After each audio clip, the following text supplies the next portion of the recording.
In Congress, July 4th, 1776. The unanimous declaration of the 13 United States of America. When in the course of human events it becomes necessary for one people to dissolve the political bands which have connected them with another, and to assume among the powers of the earth the separate and equal station to which the laws of nature and of nature's God entitle them, a decent respect to the opinions of mankind requires that they should declare the causes that impel them to the separation. We hold these truths to be self-evident,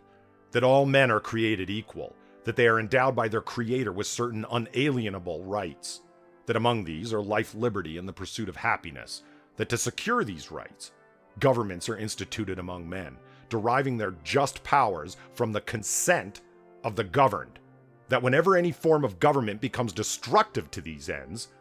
it is the right of the people to alter or abolish it and institute new government, laying its foundation on such principles and organizing its powers in such form as to them shall seem most likely to affect their safety and happiness.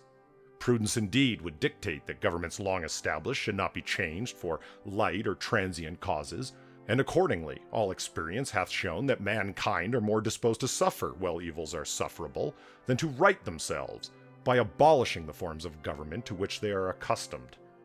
But when a long train of abuses and usurpations, pursuing invariably the same object, evinces a design to reduce them under absolute despotism, it is their right, it is their duty, to throw off such government and provide new guards for their future security.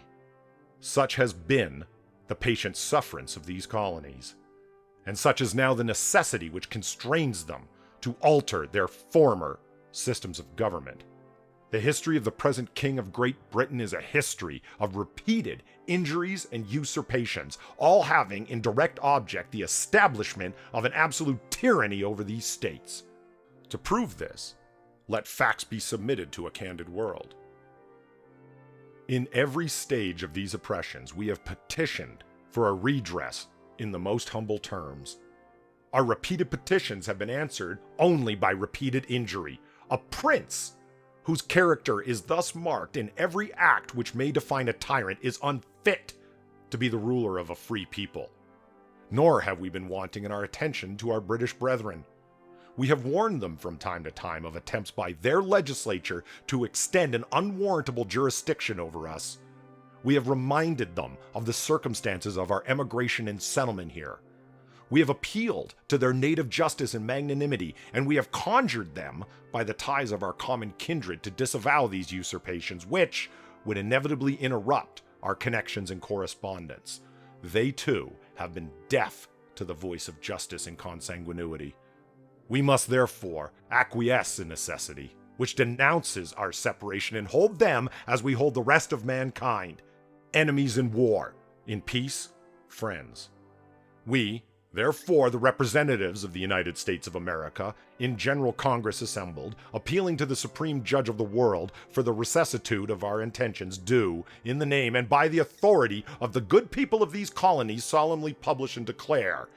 that these United States are, and of right ought to be, free and independent states, that they are absolved of all allegiance to the British Crown, and that all connection between them and the state of Great Britain is and ought to be totally dissolved, and that as free and independent states, they have the full power to levy war, conclude peace, contract alliances, establish commerce, and do all the other acts and things which independent states may of right do.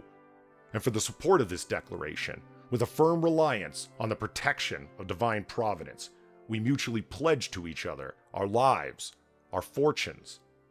and our sacred honor.